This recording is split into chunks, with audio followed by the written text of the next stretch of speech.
잡음이 좀 들어오는 것 같아요. 오늘부터 우리는 다시 마가복음 강해로 그렇게 돌아옵니다.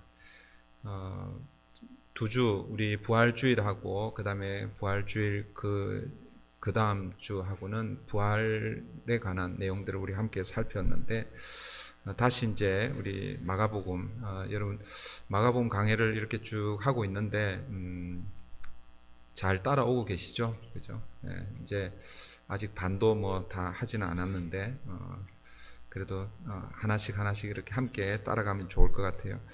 오늘 본문은 우리에게 너무나 유명한 본문이죠. 우리에게 익숙한 본문입니다. 근데 그 목사로서는 이 우리에게 익숙한 본문을 설교하는 것이 참 쉽지가 않아요. 여러분들 본문만 딱 읽어도 이거는 여러분들도 아마 그냥 척 보면 딱 아는 그런 본문이기 때문에 쉽지는 않은데, 그래도 우리 함께 또 말씀을 통해서 하나님께서 우리에게 주시는 메시지 또 교훈이 무엇인지 함께 살펴보도록 하겠습니다.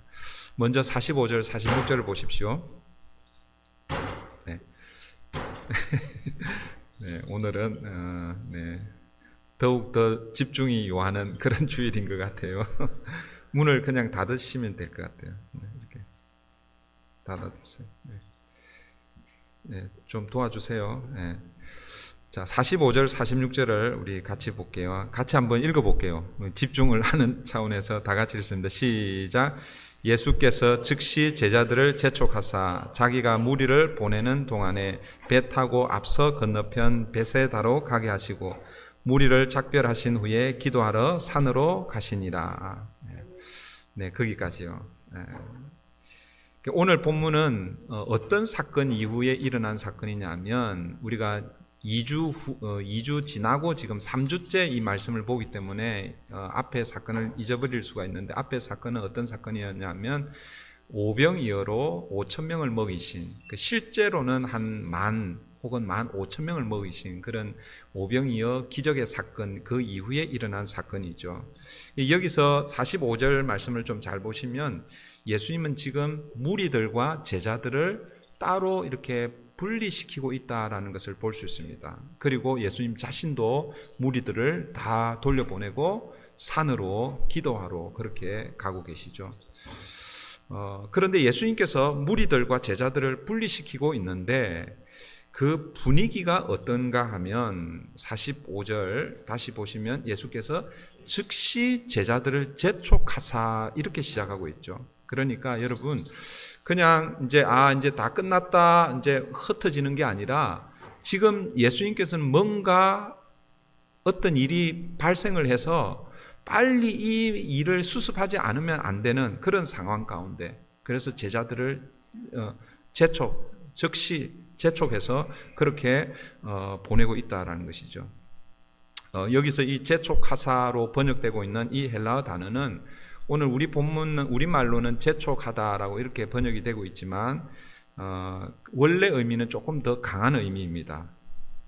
영어 성경에는 아마 다른 단어로 쓰고 있지만 원래 의미는 compel 혹은 force to 뭐 이런 의미예요. 그러니까 사실은 그 강압적으로 억지로 지금 예수님이 그렇게 하고 있다라는 그런 의미죠. 그러니까 지금 예수님께서 자 서두르자 이런 정도가 아니라 억지로 제자들을 배에 태워서 지금 강 건너편으로 그렇게 보내고 있다라는 그런 의미입니다. 그렇게 하고 나서 자신도 무리들로부터 그렇게 떠나고 계시죠. 그러면 이제 우리가 이런 질문을 좀 던져 보아야 됩니다. 그러면 왜 예수님께서 그렇게 급하게 제자들과 무리들을 분리시키고 있는가? 왜 그렇게 예수님이 하고 계시는지, 이런 질문들, 이런 궁금증을 우리가 좀 가져야 됩니다. 오늘 본문에서는 그 이유가 구체적으로 설명되고 있지는 않지만 병행 구절인 요한복음 6장에 보면 그 이유를 우리가 유추할 수 있습니다. 요한복음 6장 14절 16절인데요. 제가 읽어드릴게요. 그 사람들이 예수께서 행하신 이 표적을 보고 말하되, 여러분 이 표적이 뭡니까? 어떤 표적입니까? 오병이어 보리떡 5개와 물고기 2마리로 5,000명, 아니 10,000명, 12,000명, 거의 15,000명 이상을 먹이신 이 사건이죠. 이 오병이어 이 표적을 보고 나서 지금 이제 말하는 거예요. 자기들끼리 말하는데 뭐라고 말하냐면 이렇게 말하는 거예요. 이는 참으로 세상에 오실 그 선지자라 하더라. 그러므로 예수께서 그들이 와서 자기를 억지로 붙들어 임금으로 삼으려는 줄 아시고 다시 혼자 산으로 떠나가시니라. 그러니까 오늘 우리가 읽고 있는 이 마가복음에는 예수님이 제자들을 무리들로부터 분리시키시고 그리고 본인도 산으로 사실은 어떻게 보면 기도하러 가셨다 이렇게 표현하고 있지만 도피성으로 이렇게 가고 있는 거예요. 급히 지금 무리들로부터 떠나고 있거든요.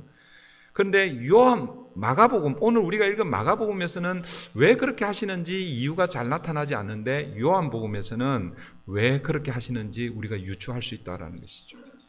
예수님께서 오병이어 표적을 행하신 후에 사람들이 예수님을 어떻게 이해하고 있는가? 어떻게 이해하고 있습니까? 구약에서 예언된 그 선지자, 그렇게 보고 있는 거예요. 여러분, 그 선지자가 아니냐 이 말은 즉 하나님께서 약속하신 메시아가 아닌가, 메시아로 예수님을 인식하고 있다라는 것이죠. 여러분, 사람들이 예수님을 이렇게 인식하는 것, 여러분 잘못 인식하는 건 아니죠. 사실은 잘 인식하고 있는 것입니다. 왜냐하면 메시아는 하나님이 약속하셨잖아요, 그죠? 그리고 그 메시아를 사실은 수백 년 동안 이스라엘 백성들이 기다려 왔습니다. 그러니까 사실은 예수님 이외에, 예수님 외에도, 예수님 시대 전에도 뭔가 어떤 이 놀라운 일들을 일으키고 뭔가 센세이션을 일으키면 사람들이 그 사람을 다 주목합니다. 혹시 저 사람이 하나님이 약속하신 메시아가 아닌가? 그러니까 이 예수님 이전에 가장 최근에 주목한 사람이 누구였습니까? 세례 요한이잖아요, 세례 요한. 이 세례 요한은 예수님보다 6개월 먼저 어떻게 보면 그 사역, 하나님의 사역을 시작하셨거든요. 그런데 보십시오. 세례 요한이 가는 곳마다 뭐예요? 사람들이 막 구름대처럼 몰려가잖아요. 그렇게 한 이유가 뭐냐면 혹시라도 세례 요한이 하나님이 약속하신 메시아가 아닐까 생각하는 거예요.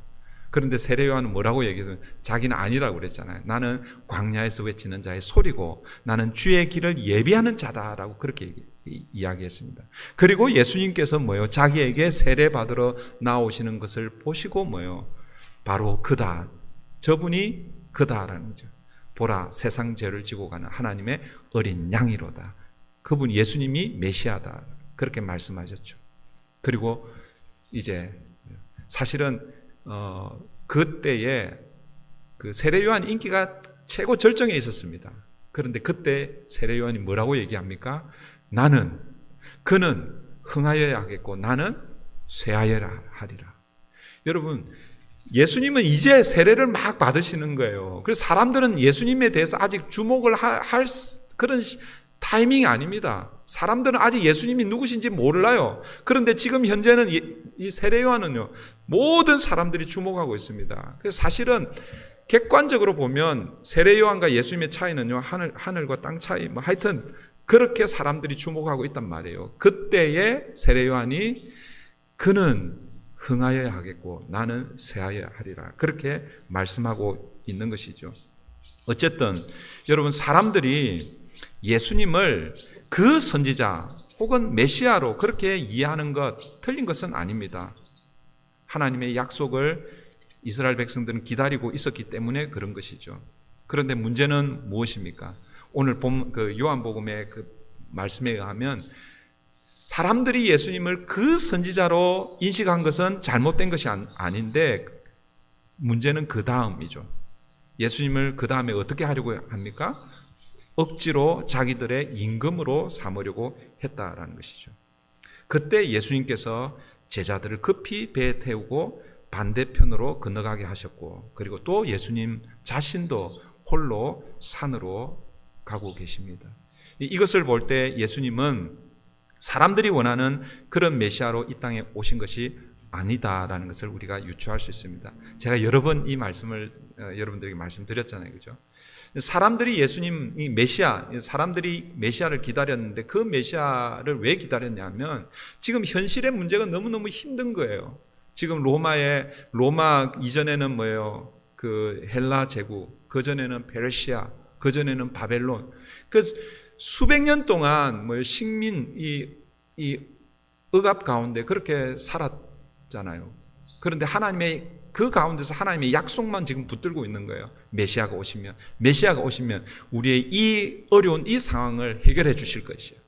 자신들의 현실적인 그런 문제, 땅에서 일어나고 있는 그 문제들을 다 해결해 줄 그런 메시아, 그런 왕을 사람들은 원했습니다. 아마도 이때 예수님께서 오병이어 이 사건, 이 기적을 일으켰을 때에 사람들이 이런 생각을 했는지 모릅니다. 만약 우리가 예수님을 우리의 왕으로, 우리의 임금으로 세우면 적어도 우리는 먹는 문제는 해결될 것이다. 먹고 사는 문제는 해결될 것이다. 한번 생각해 보십시오. 오병이어로 지금 10,000명 이상이 먹는 문제가 해결됐잖아요. 그죠? 그러면 이 예수님을 임금으로 세우면 이 경제 문제는 다 끝났다. 그렇게 생각하지 않겠어요. 그죠? 오늘날도 여러분 대동소이하죠. 그죠? 오늘날 우리는 어떤 임금을 원합니까? 우리는 어떤 대통령을 원합니까?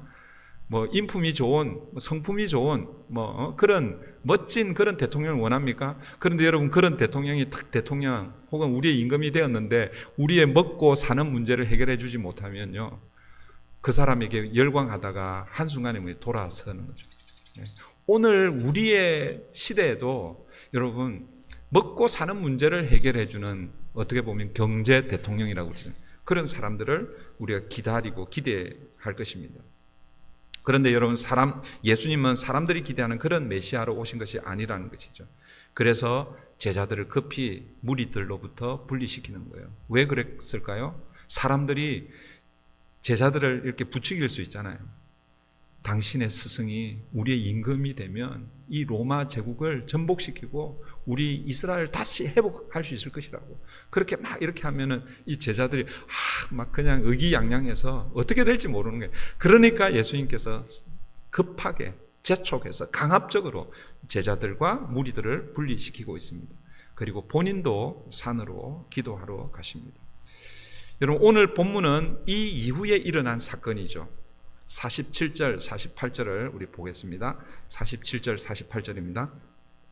저물매 배는 바다 가운데 있고 예수께서는 홀로 무태에 계시다가 바람이 거스름으로 제자들이 힘겹게 누워졌는 것을 보시고 밤 사경쯤에 바다 위로 걸어서 그들에게 오사 지나가시려고 하시며, 제자들은 예수님의 재촉에 의해서 서둘러 배를 타고 호수 건너편으로 가고 있습니다. 그런데 바람이 거스름으로, 이 바람이 거스른다라는 것은 맞바람이 불었다는 거죠. 요즘은 배에 엔진이 달려 있기 때문에 맞바람이 불어도 조금 무리가 있어도 가잖아요, 그죠? 그런데 이 당시에는 맨날 헷갈려요. 도시죠? 다시죠, 다. 돛은 앵커가 도시고 도시죠, 다. 이때는요, 닷을 달고 그 다음에 바람을 이용해서 배를 저으면 이제 순풍이라 그러면은 뭐예요? 이 뒤에서 부는 바람으로 그렇게 돛 벗삼아서 이렇게 쭉 이렇게 쉽게 가는 거고, 그런데 맞바람이 불면은 어떻게 됩니까? 이게 노를 저어도 사실은 앞으로 가기 힘든 거예요. 지금 제자들이 지금 그런 상황 가운데 있는 거예요. 맞바람 때문에 제자들이 노를 저어 가는데 아주 어려움을 겪고 있습니다. 그때 예수님께서 제자들이 힘겹게 노젓는 것을 보시고 밤 사경쯤이라고 이렇게 표현하고 있습니다. 제가 지난번에도 한번 말씀드렸잖아요. 이 당시에는 이 저녁 시간을 사경으로 이렇게 구분합니다. 그래서 마지막 이 밤 사경은 마지막 그 시간이에요. 저녁 시간이에요. 그러니까 새벽 3시부터 6시 사이의 시간을 얘기하는 거예요. 이게 3시인지 4시인지 5시인지 6시인지 모르게 어쨌든 아마 한 3, 4시쯤 되었을 것입니다. 그때 예수님께서 어떻게 해요? 바다 위를 걸어서 제자들에게 가고 계신 것이죠. 여러분, 사람이 물 위를 걸어간다. 이게 정상적인 거예요? 비정상적인 거예요? 비정상적이잖아요. 그죠? 그래서 여러분 제자들이 어떻게 반응합니까? 49절 한번 보세요. 49절, 제자들이 그가 바다 위로 걸어오심을 보고 유령인가 하여 소리 지르니. 여러분, 사람이 이 바다 위 물 위를 걷는 거는요 비정상적인 거예요. 그러니까 제자들이 깜짝 놀라는 거죠. 유령인가 생각하고 그렇게 소리를 질렀습니다. 제자들은 바다 위로 걸어오시는 예수님을 보고 유령이라고 생각하고 소리를 질렀는데, 만약 저와 여러분이 제자들의 그 배에 타고 있었으면 우리도 아마 그랬을 거예요. 그죠? 대낮이 아니에요. 밤 사경입니다. 그러니까 어떻게 보면 가장 어두울 때예요.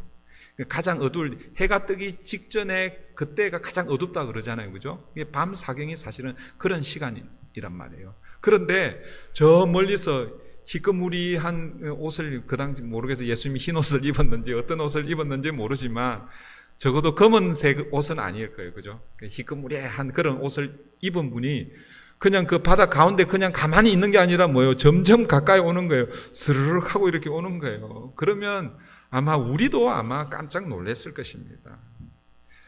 그러나 물 위를 걸어오신 분은 유령이 아니라 누구십니까? 예수님이십니다. 그러면 예수님은 어떻게 물 위를 걸으시는가? 정상적인 사람은 물 위를 걸을 수 없는데 어떻게 예수님 물 위를 걸으시는가? 여러분 시편 77편 19절을 보시면 시편 기자가 이렇게 말씀합니다. 주의 길이 바다에 있었고, 보세요. 다시요. 주의 길이 바다에 있었고, 주님이 걸어가시는 길이 바다에 있다라고 이렇게 말씀합니다. 주의 곧은 길이 큰 물에 있었으나 주의 발자취를 알 수 없었나이다. 시편 기자는요, 주님의 길이 바다에도 있다라고 이렇게 말씀합니다. 바다에 큰 물에 주의 길이 있다라고 말씀하고, 그런데 이 시편 기자는 그때는 주의 발자취를 알 수 없었다라고 이렇게 말씀합니다. 그런데 지금 예수님은 그 바다 길을 걸어오시는 거예요. 제자들에게 걸어가시는 거죠. 지금 현재 예수님은요, 이 시편, 이 77편의 이 시편의 이 말씀은 어떻게 보면 우리가 아무것도 모를 때 이렇게 읽으면요, 시적으로 들리잖아요. 그죠? 시적으로. 그런데 그 시적으로 표현되어 있는 그 주의 길은 바다에 큰 물결 위에 있습니다. 이 시적으로 들리잖아요. 그런데 예수님께서 지금 제자들 그 가운데서 뭐예요? 그 시적 언어를 실제적, 역사적, 현실적 언어로 그렇게 바꾸어 버리는 거예요. 그게 무슨 얘기냐면 예수님은 직접 그 바다에 나 있는 그 길을, 주님의 그 길을 걸어가고 있다라는 것이죠. 그렇다면 예수님은 어떤 분이신가? 이런 질문을 우리가 던져야 하는 것입니다. 정상적인 사람은 물 위를 걸을 수 없습니다. 그런데 주님은 물 위를 걷고 있는 거예요. 그 물 위, 바다 위의 길은 누구의 길이라고요? 주의 길이라고요. 주의 길. 하나님의 길이라는 것이죠. 그러니까 오늘 이 본문을 통해서 우리는 예수님이 어떤 분이신지를 깨달아야 하는 것이죠. 오늘 본문에서 예수님이 자신이 어떤 분이신지 간접적으로 두 가지를 통해서 우리에게 소개해 주고 있습니다. 첫 번째는 다시 48절을 보십시오. 48절. 바람이 거스름으로 제자들이 힘겹게 놓아졌는 것을 보시고 밤 사경쯤에 바다 위로 걸어서 그들에게 오사 지나가려고 하시매. 예수님께서 기도하시다가 제자들이 맞바람으로 인해서 예수님이 건너가라고 한 그 길을 지금 건너가지를 못하는 거예요. 이 노를 힘겹게 젓고 있는데 그 요한복음에 보면은 한 10리쯤 갔다 이렇게 표현하고 있습니다. 그러니까 아마 그 갈릴리 호수를 이렇게 생각을 해보면 아마 한 바다 한가운데, 갈릴리 호수 한가운데에서 그냥 그러니까 힘겹게 노를 젓고 있는 그런 모습을 예수님이 뭐예요? 기도하시면서 다 보고 계신 거예요. 그때 예수님이 뭐예요? 제자들에게 물 위를 걸어서 가고 계신 거예요. 그런데 여러분, 예수님이 지금 제자들에게 지금 물 위를 걸어서 가셨다라는 것은 어떤 목적을 위해서 가고 계신 거예요? 제자들을 도와주기 위해서 가시는 거잖아요. 그죠? 도와주시려고 가셨다면 어떻게 해야 됩니까? 배에 가까이 가서 배에 올라가셔야 되잖아요. 그죠? 그게 자연스럽습니다. 그런데 여러분, 오늘 본문에 보면 다시 48절 마지막을 보십시오. 밤 사경쯤에 바다 위로 걸어서 그들에게 오시긴 했어요. 그런데 뭐 하고 계십니까? 지나가려고 하시며. 여러분, 좀 이상하지 않습니까? 예수님이 물 위를 걸어서 지금 제자들에게 지금 가거든요. 제자들을 도와주기 위해서 가는 거란 말이에요. 그런데 예수님은 배 위에 올라가셔서 제자들을 돕고 계신 것이 아니라 그냥 지나가려고 하시는 거예요. 제자들을 보면서 야, 나 이런 사람이야. 뭐 그거 보이기 위해서 그러는 거예요. 예수님이 제가 이 말씀을 어제 준비하면서 저희 큰아들이 생각이 났어요. 저희 큰아들이 그때가 몇 살이었는지 모르겠는데 5살, 뭐 한 4살, 5살쯤 됐을 것 같아요. 그때 한참 유행했던 그 아이들이 그 좋아하는 그 장난감 브랜드가 있는데 그 브랜드의 가방을 하나 사줬어요. 이렇게 바퀴가 달린. 그래서 우리 여행할 때 트렁크 이렇게 끌고 가는 그 아이에 맞는 그 가방이 있어요. 그 가방을 제가 그때 남대문 그 근처에서 있는 교회에서 사역을 했기 때문에 남대문에서 그날이 수요일이었던 것 같아요. 사주고, 근데 우리 첫째 아들이 그 가방을 들고 교회에 왔습니다. 근데 수요일 날 예배를 드릴 때 이제 목사님들이 그 예배당 입구에서 그 성도님들 이렇게 영접하잖아요. 그죠? 근데 우리 아이가 이 가방을 들고 목사님들 앞에 당당히 자기 보라는 듯이 탁 뽐내면서 이렇게 걸어가시는 거예요. 걸어가시는 게 아니라 걸어가는 거예요. 제가 이 장면을 이 말씀을 묵상하면서 그때 저희 큰아들이 생각이 나더라고요. 여러분, 예수님이 너희들은 물리를 걷지 못하지 그러면서 뽐내기 위해서 그렇게 걸어가시는 게 아니죠. 그런데 참 이상합니다. 왜 제자들에게 도와주기 위해서 오셨는데 예수님은 그냥 지나가려고 하시는가? 마가복음을 기록한 이 마가는요, 예수님이 지나가려고 하는 이 표현을 통해서 예수님이 어떤 분이신지 간접적으로 우리에게 보여주고 있다라는 것이죠. 여기서 이 지나가다라는 이 표현은 구약을 이해하지 못하면 잘 이해할 수가 없습니다. 무슨 얘기냐면 구약에서 하나님이 지나가시다라는 이 표현을 통해서 하나님은 하나님의 사람들에게 자신이 어떤 분이신지 자기를 드러내실 때 이걸 이제 신적 현현이라고 이렇게 얘기합니다. 그러니까 하나님이 자기를 사람들에게 드러내실 때에 직접 드러내시지 않으시고 지나가시면서 하나님이 내가 여기 있다라고 이렇게 표현하시는 것이죠. 그 대표적인 게 이제 모세와 하나님과의 그 관계에서 그렇게 드러납니다. 출애굽기 33장 18절부터 19절을 보시면 모세가 이르되 원하건대 주의 영광을 내게 보이소서. 지금 모세가 하나님의 영광을 보여달라고 그럽니다. 그러니까 하나님의 영광을 제가 경험하고 싶습니다. 그렇게 얘기합니다. 그때 하나님께서 모세에게 자신의 영광을 어떻게 보이시는가? 이어지는 말씀 이렇게 말씀합니다. 여호와께서 이르시되 내가 내 모든 선한 것을 내 앞으로 지나가게 하고 여호와의 이름을 내 앞에 선포하리라. 하나님은 모세를 지나가심으로 하나님의 영광, 하나님의 하나님 되심을 드러내고 있다라는 것이죠. 그러므로 오늘 본문에서 예수님께서 물리를 걸어서 제자들을 지나가시려고 하는 것은 진짜 지나가시려고 하는 게 아니라는 거예요. 예수님이 물리를 걸으시면서 제자들을 통해서 내가 누구인지 똑똑하게 너희들이 보면 좋겠다. 그게 뭐냐면 나는 모세에게 지나가시면서 하나님의 영광을 보여주셨던 바로 그분이다. 나는 하나님이다 라는 것을 제자들에게 간접적으로 보여주고 있다라는 것이죠. 그리고 50절에서도 예수님은 그분이 어떤 분이신지 동일하게 보여주고 있습니다. 50절 보십시오. 그들이 다 예수를 보고 놀람이라. 이에 예수께서 곧 그들에게 말씀하여 이르시되 안심하라. 내니 두려워하지 말라 하시고. 바다 위를 걸어오시는 예수님을 보고 제자들이 유령이라고 그렇게 생각하고 놀라 소리 질렀잖아요. 그죠? 그 제자들에게 예수님께서는 오셔서 뭐라고 말씀하십니까? 안심하라. 내니 두려워하지 말라. 그렇게 말씀하십니다. 여기서 우리가 또 중요하게 보아야 할 단어가 뭐냐면 내니라는 이 단어입니다.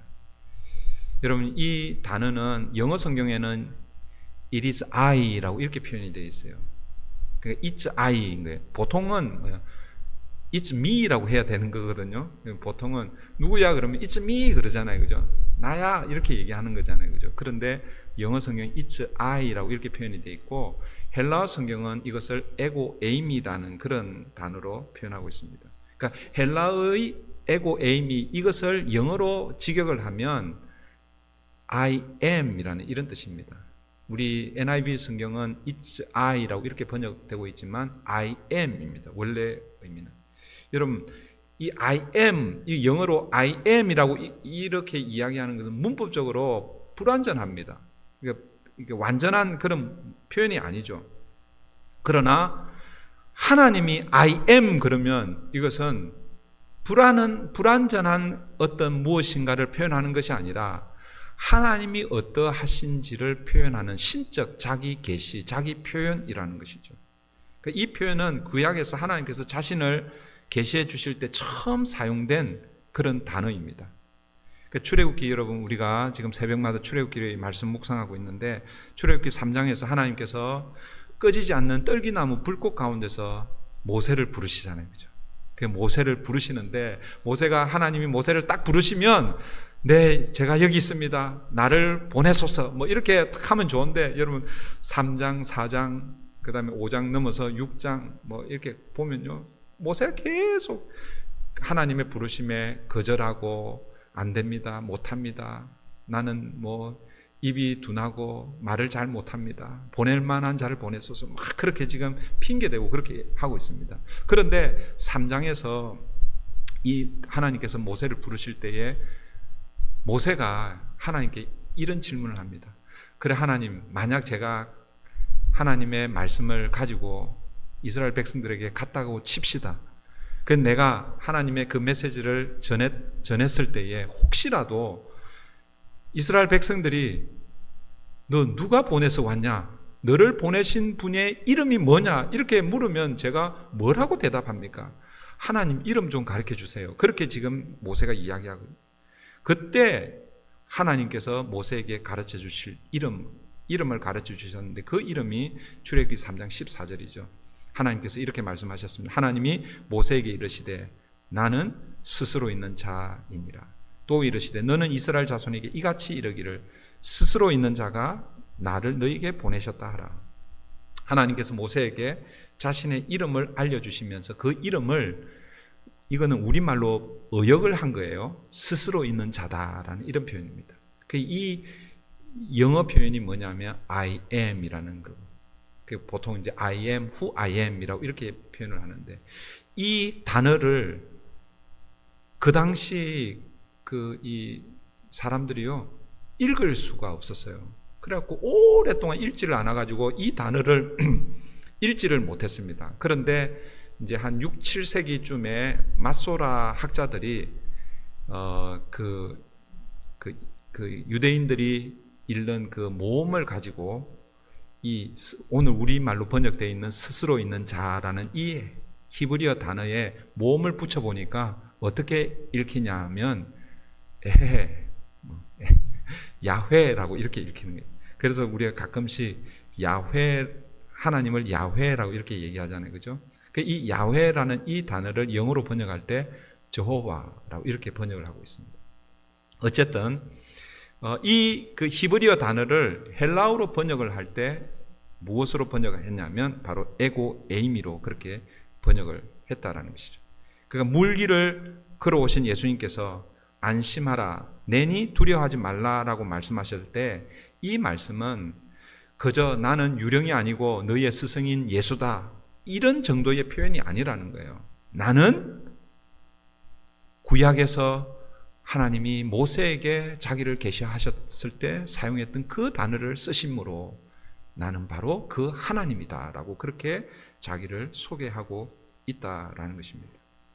그리고 그 주님께서 뭐예요?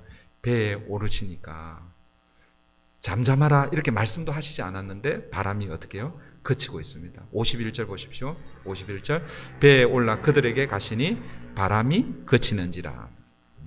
여러분 오늘 본문은 여기에서 딱 끝나면 제일 좋겠죠.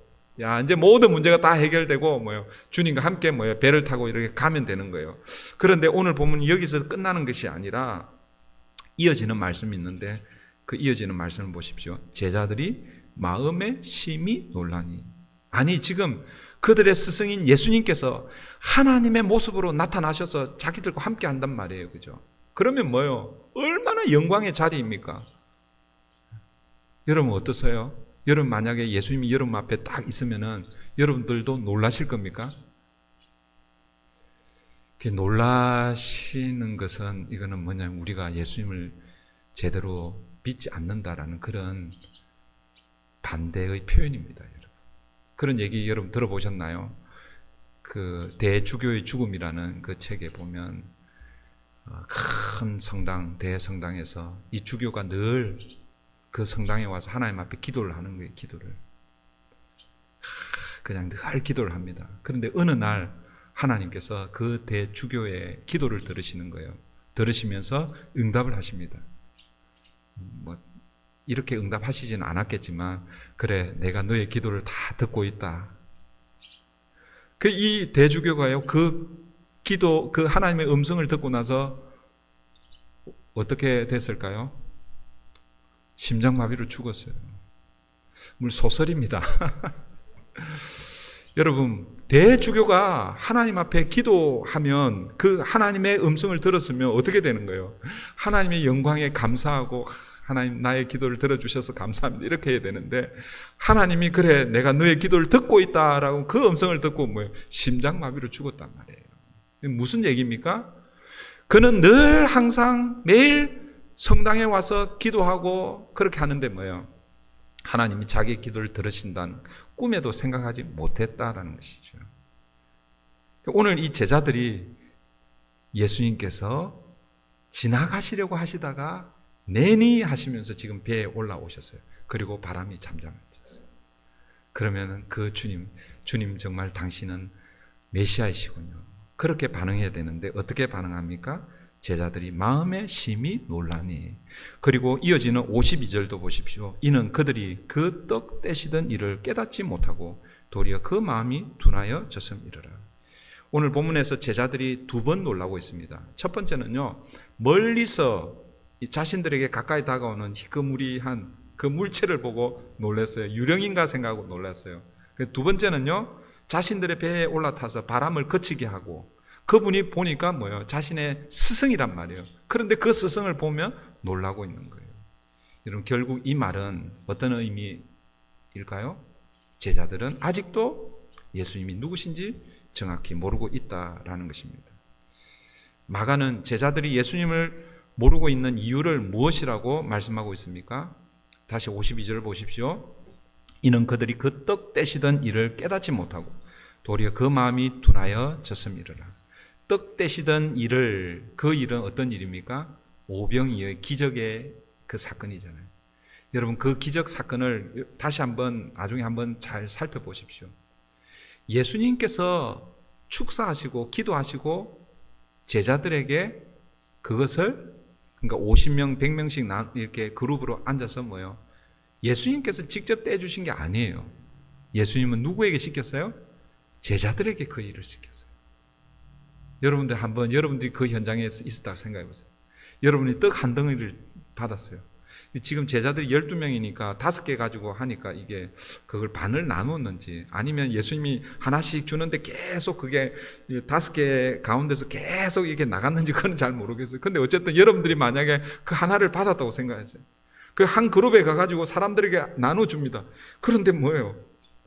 나눠주는데 계속 여기는 뭐예요? 떡이 사라지지 않는 거예요. 그걸 누가 경험했어요? 제자들이 직접 경험하고 있잖아요. 그래서 오늘 보십시오. 그 떡 떼시던 일을 깨닫지 못하고, 여러분, 이 기적은 사실은 예수님이 베푸셨지만 그 기적의 통로가 누가 되고 있습니까? 제자들이 되고 있습니다. 제자들이 그 오병이의 기적의 통로가 되어서 자신들이 눈으로 직접 보고 있는 거예요. 그런데 그게 어떤 의미인지 깨닫지 못했다라고 말씀하고 있습니다. 그 이유가 마음이 둔하여졌기 때문이라, 그렇게 말씀합니다. 여러분, 오병이의 기적은요, 어떤 의미입니까? 이 오병이어 이 기적은 그냥 단순히 보리떡 5개와 물고기 2마리로 5,000명, 아니 10,000명 이상을 먹인 사건, 그 정도로 기억하라고 예수님께서 그 기적을 일으키신 것이 아니라는 거예요. 여러분, 그 기적을 통해서 제자들이 깨달아야 하는 것은 무엇이냐면, 그 기적 자체가 아니라 그 기적을 일으키시는 분, 그분이 누구신가? 예수님이 누구신지를 깨닫는 것, 이것이 뭐예요? 오병이의 기적의 목적이죠. 그런데 지금 물리를 걸어오시는 예수님을 유령으로 인식했다라는 것은 오병이의 기적을 일으키신 예수님을 아직도 바르게 인식하지 못하고 있다라는 것이죠. 그 이유를 오늘 마가는 그들의 마음이 둔하여졌기 때문이다라고 이렇게 말씀하고 있습니다. 여러분, 여기서 마음이 둔하여